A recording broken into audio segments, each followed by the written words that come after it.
수고하고 무거운 짐진 자들아 다 내게로 오라 하는 제목으로 이 시간 하나님 말씀을 대언해 드립니다. 지금 대한민국은 참으로 많은 일에 있어서 진통을 겪고 있습니다. 그중에 살충제 계란 파동으로 드러난 우리나라 식품 안전관리가 전체적으로 참 어려움에 직면해 있음을 충격적으로 받아들이고 있습니다. 생산 농가 그리고 민간 인증기관의 도덕적인 해이함 그리고 뒷거래, 정부의 무능, 부실 관리, 한마디로 민과 관의 총체적인 문제점을 드러낸 것을 볼 수 있습니다. 그래서 농피아라는 말이 나오죠. 곧 이제 공무원들 출신 중에서 이들이 민간 기업에 나와서 그들이 결정할 수 있는 친환경 인증에 대해서 글쎄 돈을 받았는지 안 받았는지까지 모르겠지만 분명한 것은 자격이 되지 않는 그런 농가애들에게 무조건 친환경 인증을 해주었다는 도장을 찍어주었다는 것이 문제입니다.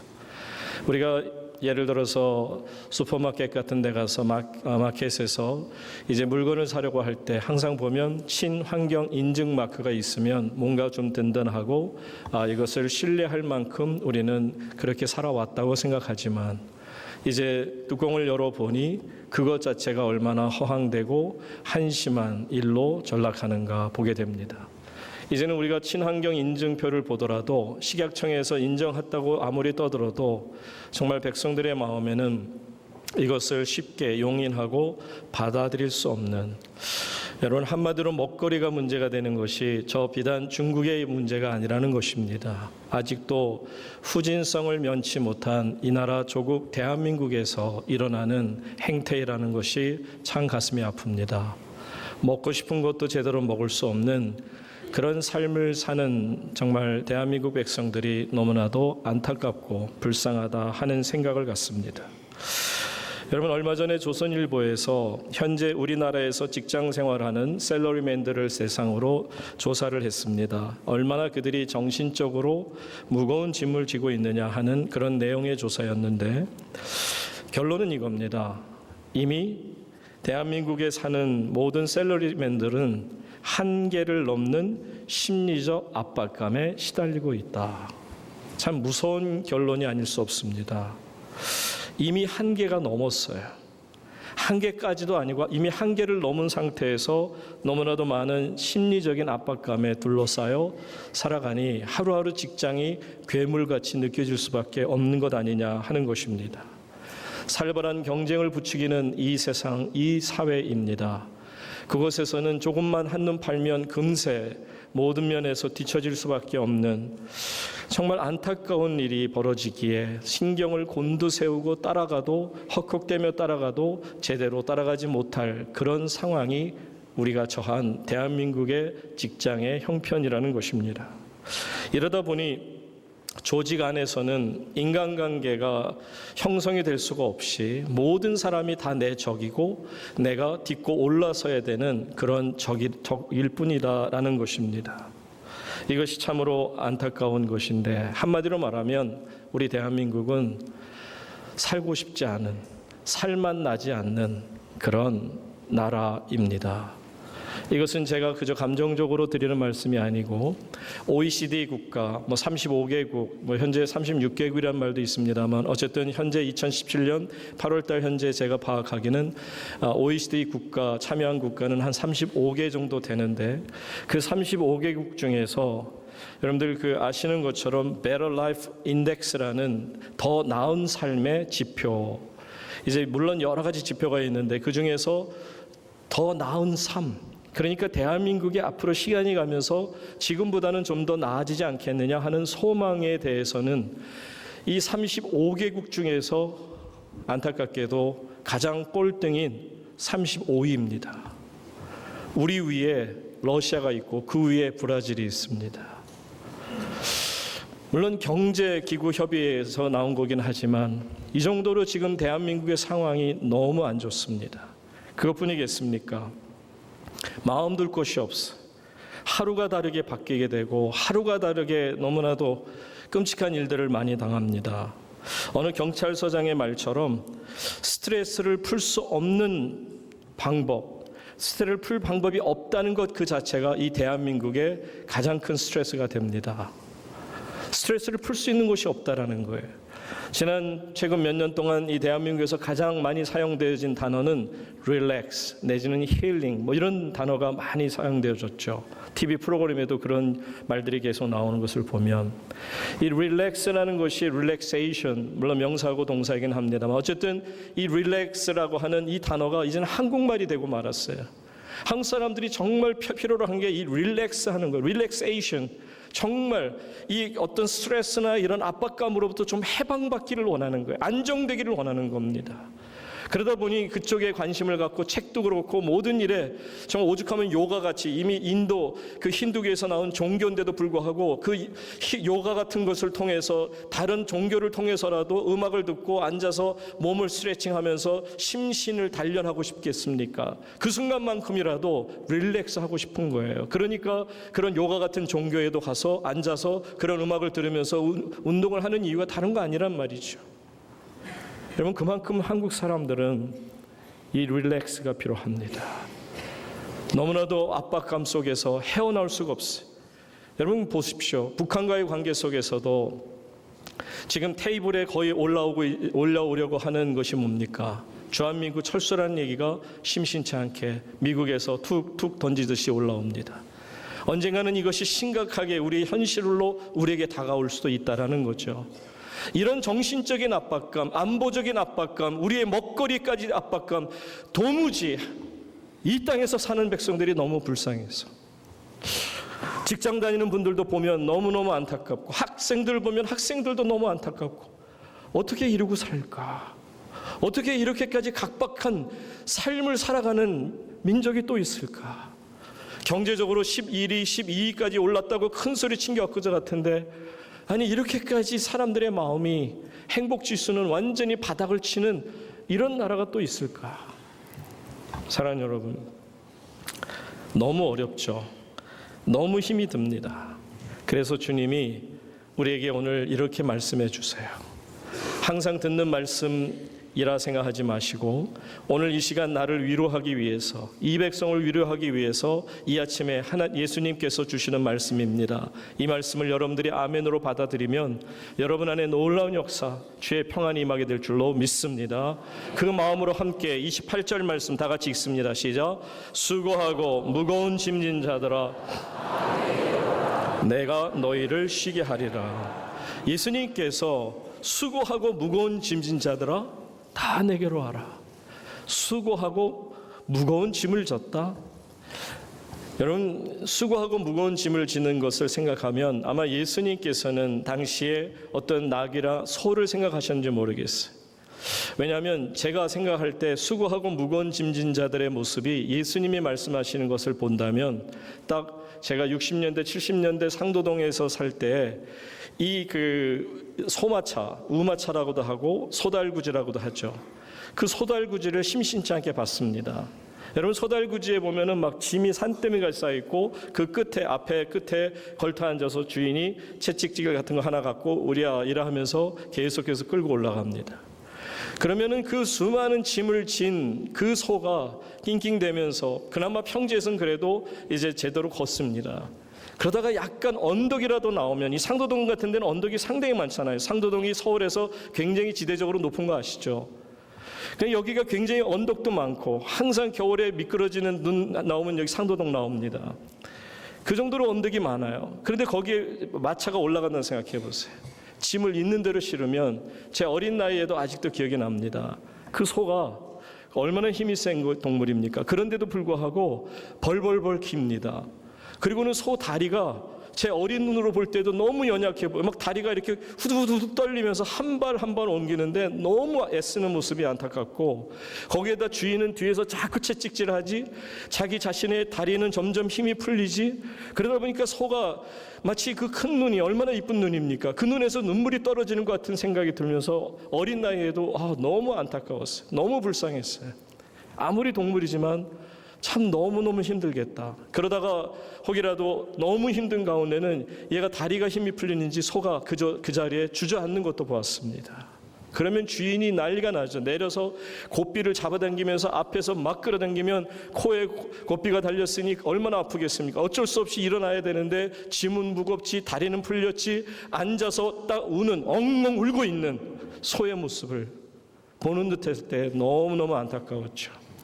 아마 저만 본 게 아니라 이 자리에 계신 여러분들 아마 많이들 보신 기억이 있으실 겁니다. 그런데 예수님의 눈에 딱 그렇게 우리가 보이는 거예요. 무거운 짐을 졌어요. 나 홀로 지고 가기엔 너무너무 무거워요.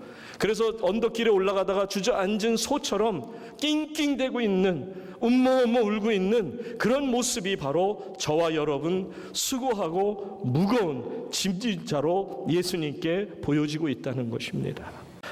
여러분 아시는 것처럼 수고와 슬픔뿐인 인생의 모든 무거운 짐을 우리는 끌고 갈 수밖에 없다면, 그렇다면 다른 것보다도 멍에가 꼭 필요한 거예요. 짐을 끌려면 멍에가 제대로 되지 않으면 멍에는 어깨에 걸고, 그래서 거기에다가 힘을 받도록 밧줄이나 이런 나무로 이어서 그 수레를 끌도록 하는 것 아닙니까? 그러니까 멍에가 얼마나 중요한지 몰라요. 이 소의 힘을 발휘할 수 있고 소에게 큰 능력을 주는 것이 바로 이 멍에라고 말할 수 있는데, 예수님은 나의 멍에를 네가 매라 그렇게 말씀하세요. 왠 줄 아세요? 나의 멍에를 매는 것이 30절에 이렇게 말씀합니다. 끝절 30절 다 같이 읽습니다. 시작. 이는 아멘. 말씀드린 것처럼 소가 멍에를 메고 무거운 짐을 끌고 갈 때 보면 안타까운 모습이, 그 멍에가 잘 안 맞으면 얼마나 힘든지 몰라요. 멍에가 안 맞으면 작은 짐인데도 그냥 천근만근처럼 여겨지게 되고 너무 힘이 듭니다. 무슨 얘기냐 하면, 소에게 있어서 어깨에다가 탁 걸쳐놓는 이 멍에가 아주 악한 농부들은 그냥 게을르게 그냥 대강 아무 나무나 갖다 턱꼭 걸쳐놓고 그냥 끌어. 너는 동물에 불과하니까 너는 말 자격도 없고 컴플레인할 자격도 없고 그냥 내가 얹혀준 거 끌어. 그러면서 멍에를 척하지 갖다 놓으면 어떤 일이 벌어지냐면, 멍에를 제대로 깎지를 않으니까, 대패질을 잘 안 하니까 이게 뭡니까? 이 가시 같은 것들도 삐죽삐죽 나오고 거칠죠.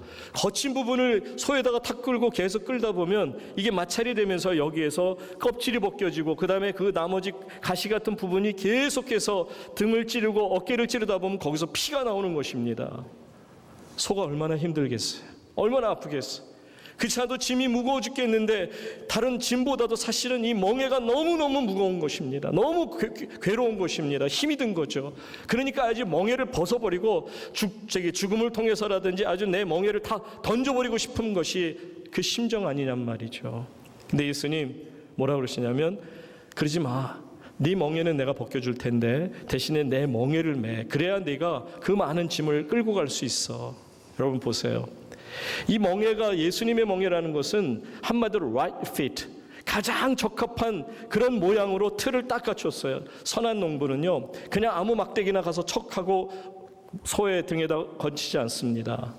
일일이 다 손으로 이렇게 빼빠질이라고 하나요? 대패질이나 하여튼 이걸 깨끗하게 이렇게 마무리를 짓습니다. 그리고 손으로도 만져보면 거친 부분이 없고 아주 매끈해질 때까지 그래 놓고는 그 다음에 어깨에다 한번 걸쳐놓고, 그 다음에 해보니 조금 이게 크기가 골격이 안 맞는 것 같다. 그러면은 또 맞춰서 더 깎아서 부드럽게 하고, 그리고선 딱 여러 번 수차례 걸쳐 하다 보면 그 소에게 딱 맞는 멍에를 메어주게 되고요. 그러면서 그 주인이 이것이 쓸릴 수 있으니까 그 나무에다가 이 헝겊 같은 이런 수건 같은 천으로 부드럽게 대서 그리고 탁 얹어주면 그 순간에 손은 날아갈 것 같아요. 무거운 짐을 끄는데도 전혀 짐이 무겁지가 않아요. 여러분 예수님이 말씀하시는 게 이겁니다. 내 멍에는 쉽고 내 짐은 가볍다라는 게 이런 거예요. 왜 여러분이 그렇게 힘든 줄 아세요? 맞지 않는 멍에를 메고 가니까 그래요. 내 멍에를 메고 가려니까 맞지 않는 거 하니까 쓸리고 힘들고 아프니까 짐은 더욱 가중되어서 더욱 무거워지잖아요. 그러니까 주저앉아서 울고 싶은 겁니다. 근데 보세요. 예수님 뭐라고 그러시냐면, 나는 마음이 온유하고 겸손하니. 세상에 이런 분이 어디 계십니까? 마음이 온유하고 겸손하다는 얘기는 우리 형편을 너무 잘 아신다는 거예요. 예수님께서 이 땅에 오셔서 이미 우리와 같은 삶을 사셨다는 겁니다. 우리의 고통, 너무너무 잘 아세요. 히브리서 4장 15절에 이렇게 말씀이 나옵니다. 우리에게 있는 대제사장은 우리의 연약함을 동정하지 못하실 이가 아니요 모든 일에 다 같이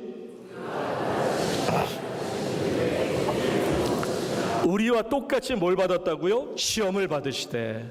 그러니까 예수님은 이미 예수님이 지셨던 멍에는 너무너무 거칠었어요.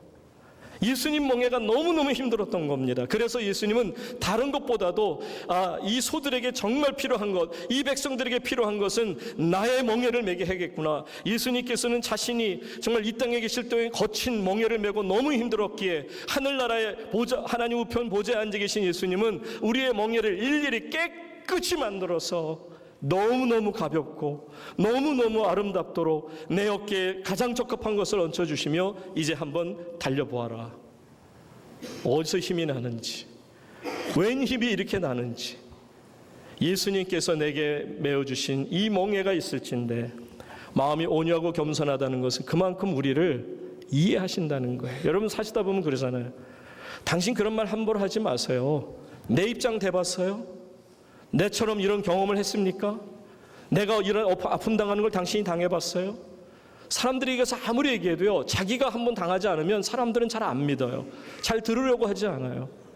내가 한번 당하고 보면 우와 진짜 힘들다, 그때서야 그러거든요. 사랑하는 여러분, 예수님께서 말씀하십니다. 이제 너의 멍에는 내려놓고 내 멍에를 매자.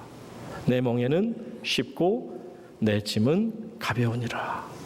이처럼 예수님께서 우리에게 주시는 귀한 방법, 예수님의 멍에를 메고 살아갈 수 있기를 축원합니다. 자, 끝으로 이제 세 번째 보시게 되면 예수님께서 우리에게 가주신 마지막 방법입니다. 그것은 뭐냐면 우리가 쉼을 얻으려면 예수님께 대하여 어떻게 하라? 배우라, 그렇게 되어 있어요. 자, 29절 다시 돌아가서 보시면 나는 마음이 온유하고 겸손하니 나의 멍에를 메고, 그 다음에 뭐라고요? 내게 배우라. 내게 배우라. 주님께서는 우리에게 많은 것을 말씀을 통해 가르쳐 주셨어요. 우리는 주님의 말씀을 배웠습니다. 지금 금년에 들어와서도 수많은 사람들이 성경 일독하기 위해서 최선의 노력을 다하고 있음이 정말 아름다운 일 아니겠습니까?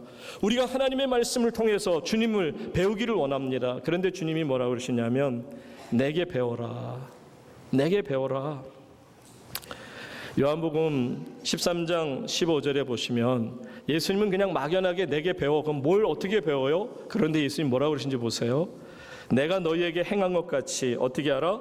너희도 행하게 하려 하여 뭘 했다? 내가 본을 보여주었다. 여러분, 예수님이 행하신 것처럼만 하면 돼요. 예수님이 하신 기도의 모습, 예수님이 행하신 섬김의 모습, 예수님이 오래 참으시는 모습, 예수님이 충성을 하시는 모습, 예수님의 온유하신 모습, 예수님의 절제하는 모습, 화평케 하는 모습, 기쁨의 모습, 이런 모습들을 배우라고 말씀하고 계십니다. 사랑하는 여러분, 예수님을 배우지 않으면 누구를 배우기를 원합니까? 예수님이 말씀하세요. 내게 배우라. 그러면 비로소 너희에게 마음의 쉼이 있고 영원히 너희에게 평안이 있게 될 거야. 여러분들 소가 때로는 미련해서요, 이 농사일을 하는데 농부가 이래야 하고서는 이제 밭을 가는데 밭에 만약에 물이 있었어요. 그러면은 이제 농사를 짓기 위해서 물을 내는 건 당연한데 보통 때보다는 훨씬 무겁죠. 왜? 물에 마찰이 심하니까 끌고 나가는 게 너무 힘들어요. 그러니까는 이 소가 컴플레인 할 수도 없고 그러니까 그리고 엇나갑니다. 그리고 이래야 하는데도 가다 말고 뚝 서갖고 더 이상 못 가겠다고 그냥 버팅기고 있어요. 그러면 어떻게 되죠? 뒤에서 그 주인이 농부가 채찍을 계속 가하는 겁니다. 이래야 이 녀석 왜 이렇게 말 안 듣지? 지 멋대로 막 가려고 하지? 계속 맞는 겁니다. 그러다 보면 때리는 이 농부도 마음이 서운하고 답답해서 뭐 이런 녀석이 다 있나 하고 정말 화가 머리끝까지 나게 되고요. 또 소의 입장에서도 마찬가지. 아무리 내가 소지만 어떻게 이렇게까지 나를 힘들게 하고 이 더운데 왜 이걸 내가 끌어야 하고 왜 내가 이렇게까지 지치는데 나를 계속 때리고 있느냐. 그러니까 농부는 농부대로, 소는 소대로 서로가 마음이 깨어져서 있는 그 모습이 바로 하나님과 우리의 관계 속에서 죄로 깨어진 모습과 같은 겁니다. 그렇다면 여러분, 지혜로운 자는 어떻게 하느냐? 주인은 너무 잘 알고 있는, 농부는 이렇게 농사 지면 빨리 끝날 수 있고 이렇게 하면 소도 정말 쉽게 끝날 수 있음을 너무 잘 알아요. 근데 이 소가 계속 버팅기거나 자기 마음대로 하게 되면 농부대로 힘들고 소는 자기 자신도 너무너무 힘든 겁니다. 여러분, 여기에서 우리가 깨달을 수 있는 게 바로 그거예요. 너는 내게 배우라. 순종을 배우시기를 바랍니다. 하나님의 말씀이 들려주셨습니까? 순종할 때 비로소 마음에 평안이 넘칠 줄로 믿습니다. 여러분, 하나님 말씀 순종하지 않으면서 씩씩대봐야 소용없어요. 왜 나한테만 맨날 이렇게 매를 주고 왜 맨날 나를 이렇게 힘들게 하느냐? 소용없습니다. 순종할 때 비로소 내게 배우고 내게 따라오고 나한테 순종하게 될 때 너는 영원한 안식을 누릴 수 있을 거다 생각합니다. 사랑하는 성도님 여러분, 왜 하나님의 말씀에 순종하지 않으시나요? 왜 하나님의 명령에 순종하지 않습니까? 세상에 눈 돌리지 말라 그러는데 왜 맨날 세상으로 눈 돌려서 탐욕을 가지고 있습니까? 이제는 주님의 말씀에 순종하여 무엇보다도 여러분의 마음에 쉼을 얻기를 간절히 소망합니다. 3가지 방법을 말씀드렸어요. 첫째는 예수님을 잘 믿어라. 그러면 그 안에 평안이 임할 것이고, 2번째는 예수님의 멍에를 우리가 메고 따라가면 얼마든지 우리가 무거운 짐도 끌 수 있다는 것이고, 3번째는 우리가 충성을 다하고 순종을 할 때 내게 영원한 안식을 주신다라는 사실입니다. 사랑하는 성도님 여러분, 이스라엘 백성들이 애굽을 떠나서 광야 생활 시작할 때 그 엄청난 홍해를 어떻게 건넜습니까? 그들이 물을 퍼냈습니까? 그들이 물을 갈랐습니까? 성경은 그렇게 말씀합니다. 출애굽기 19장 4절, 내가 애굽 사람에게 어떻게 행하였은가? 내가 어떻게 독수리 날개로 너희를 업어 너희로 인도하였음을 너희가 보았느니라. 사랑하는 여러분, 어떻게 홍해를 건넜다고요? 하나님이 우리를 업어주셨대요.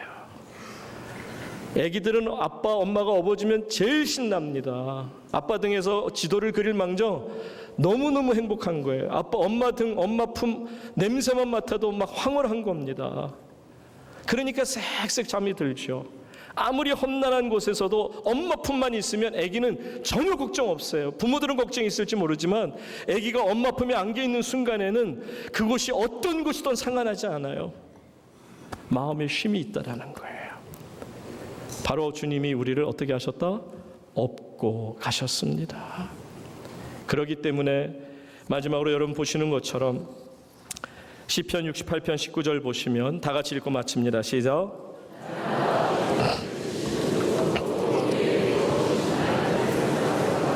아멘. 여러분 찬송하시래요. 왜요? 우리의 짐을 어떻게 한다? 날마다 지어주시는 하나님. 저는 이 하나님의 은총이 여러분에게 넘치기를 간절히 소망합니다. 정말 여러분들이 이 믿음을 가지고 이 충성을 다하고 예수님이 말씀하신 멍에를 메고 주님을 따르다 보면 나도 모르게 벅차오르는 감격, 아, 주님이 오늘도 내 짐을 지어주시는구나. 이 무거운 짐을 내가 질 수 있도록 도와주시고 계시는구나. 나를 업어주시는구나. 여러분, 이렇게 고백하며 광야 같은 이 세상을 끝까지 영원한 쉼을 누리며 행복한 여러분의 삶이 되어지기를 주의 이름으로 축원합니다.